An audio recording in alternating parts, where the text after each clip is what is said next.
Minister raised the issue of human rights with China's president. Her government has expressed concern about the treatment of Muslims in China's western region of Xinjiang. The area has seen an unprecedented rise in police numbers and security controls. In the last few months, there have been increasing reports of ethnic minorities being held without trial in detention camps. The Chinese authorities say their strategy is about combating terrorism following violent attacks. Our China correspondent John Sudworth travelled to Xinjiang, where all filming and reporting by foreign media is tightly controlled. In looks and in distance, it's closer to Baghdad than Beijing. But this is China, its far western province of Xinjiang, and now the target of one of the world's most intense security crackdowns.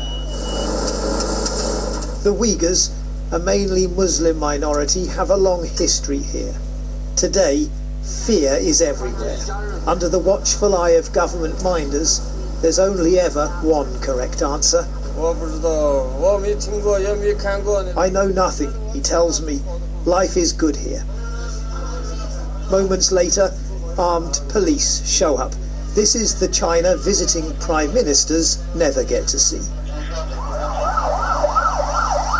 Police power here is all-pervasive and growing. Millions of residents are being forced to give DNA samples. Mobile phones are searched for sensitive religious content using handheld plug-in devices. And for those suspected of even the mildest disloyalty to Beijing, there's now a network of secretive detention camps in which thousands of Uyghurs have been locked up without trial. Close to what we believe is one of them, we're stopped from filming. China is building a total surveillance state. It's a place where saying, doing, or even thinking the wrong thing can get you locked up in an internment camp. And as you can see, it's a place where foreign journalists are certainly not welcome. Wherever we go in Xinjiang, we're constantly hassled, detained, monitored, and followed. Like thousands of Uyghurs, Abdurrahman Hassan has fled to Turkey. He thought his wife and mother would be safe at home. He's since heard, he says, that they've been taken to the camps. From early morning till late evening, she's only allowed to sit on a hard chair. My poor mother has to endure this punishment every day. My wife's only crime was to be born a Uyghur, and because of that, she lives in a re-education camp where she has to sleep on the ground.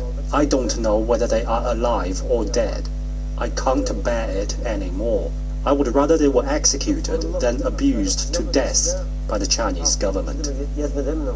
He says he has no idea what's happened to his children.